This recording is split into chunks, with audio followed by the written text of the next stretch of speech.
Ladies and gentlemen, so today, sometimes the comment sections give us some really good fuel for the channel, and based on a piece that I had done talking about the Greek culture, Christian cultures, and just the idea of like how grape was portrayed in the Greek myths. I talked about Hades, Poseidon, and Zeus all being rapists, and particularly we talked about the story of Hades and Persephone, and you can see I've got that image of these two people right up there. And the story was a story about the seasons, right? Let's get to the core of what it was. This was a mythology that people developed to explain seasonal change. Now, we know none of this stuff is true. We know that that's not why. We know it's based on the Earth's rotation and its position to the sun is what causes seasonal changes. The wind, the heat, all atmospheric conditions that are mostly predetermined, that are set in place, that typically runs their course over a very predictable pattern. But in ancient times, they didn't have access to the same level of science that we had in some areas, this being one of them. So they explain these mythologies in very different ways. It gives us an opportunity to look at cultures and say, how did cultures explain two things in very different ways?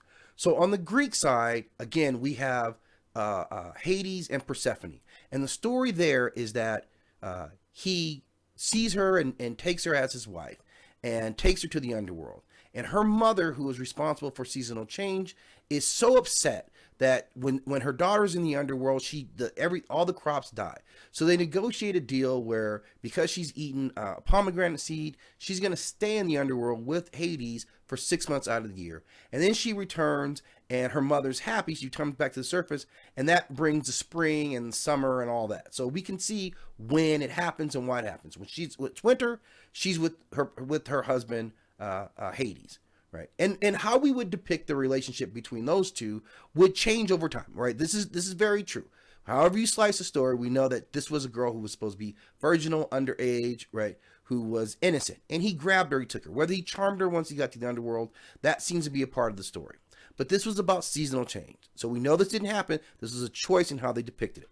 So then we're going to talk about this imagery over here, which is Inanna. If you know your mythology, this is Inanna and her husband Dumuzi. And in Sumerian mythology, she was a queen of heaven. She was the ruling king's daughter, his favorite, and some people might say she was a terrible person. Dumuzi was her husband, and he was a god associated with vegetation, fertility. So again, what we would associate with springtime, with vegetation life.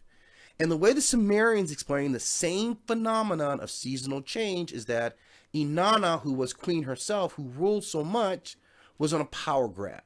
And what she does is she herself descends into the underworld because the underworld is ruled by her sister, with the idea that she's going to go down there and she's going to take control of the underworld and become an even more powerful being. But unfortunately for her, as she descends from each level, she is stripped of all of her trappings, the things that give her power, her majesty, her magic. So finally, when she's facing the queen of the underworld, she is already defeated. And she has to make a choice of living here all of her days. But her father doesn't want this. So he negotiates a deal, and her husband, who happens to be, again, the deity associated with fertility and with vegetation and with rebirth, has to go to the underworld in her place. And he ironically stays in the underworld for 6 months out of the year, the same way that Persephone did. Okay? So these two stories, which were about seasonal change, of course, don't explain seasonal change at all. It was how culturally we explain things. Now, the important thing is that then the mythologies, or how we tell the story, becomes more about the people who wrote the stories, or the cultures that produced the stories. Because they're telling us things about those cultures, about things that people believe. This made sense that a god would go and steal an underage girl and take her back to his homeland. That was okay. This is all the same world where Medusa was just at work, and all of a sudden she gets attacked at work by God, and she gets fired, killed, and turned into a monster. There's something to that culture that it's saying about those type of relationships, right? Consent type of relationships. When we look at Inanna, when we look at any mythology, what we need to understand is, one, the geography, where these stories were told. We need to understand the history. What was going on there? Was this at a time of war? Was this at a time of peace? Were we going through social change? If I look at Inanna and I hear her story, this is a story of a queen who ultimately overextended her power. So we have to understand what would influence a queen to do that, people to write a story about a queen who did that. Possibly there were things that were going on in their culture that they were seeing. Maybe there were queens in the land who had overextended her reach or gone to war or done whatever and gotten punished for it, right? Or maybe there was something society about men and women that was going on, that men were bearing the brunt of their decision making. However the story lays out, there was something rooted in their culture to that specific geography during that period of time that made them express a natural phenomenon occurrence in this way. Conversely, for the Greeks, it will be said to be the same. There was something about their culture in that geography in the Mediterranean during this period of time that the writers of these stories, again, these aren't stories of truth. This didn't really happen, right? These things, this is not why the seasons changed. But how an author at that time chose to explain the story says everything about their culture, their people, what they were doing during at that time.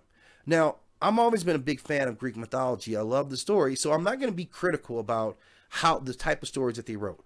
But we can take a look at why they would write those things, and that would explain a little bit more about the culture. So I know this is a little long-winded reply, but that's really the meat of what we're doing, is you have to look at a culture, the geography of that culture, what was going on socially in that culture, because the mythologies are expressions of them.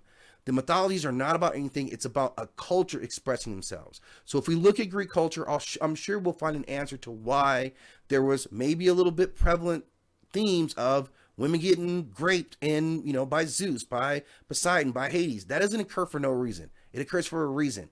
What that reason is something that maybe we can all get to the bottom of, just like we see there is a reason that they expressed Inanna and her rise to power and ultimate punishment in a very similar fashion. They were both projecting what cultures believed at that time. Well, good explanations to them, explaining a natural phenomenon that we know now neither of these are actually the way that the seasons change, but that's how the people felt like they needed to express those stories to us.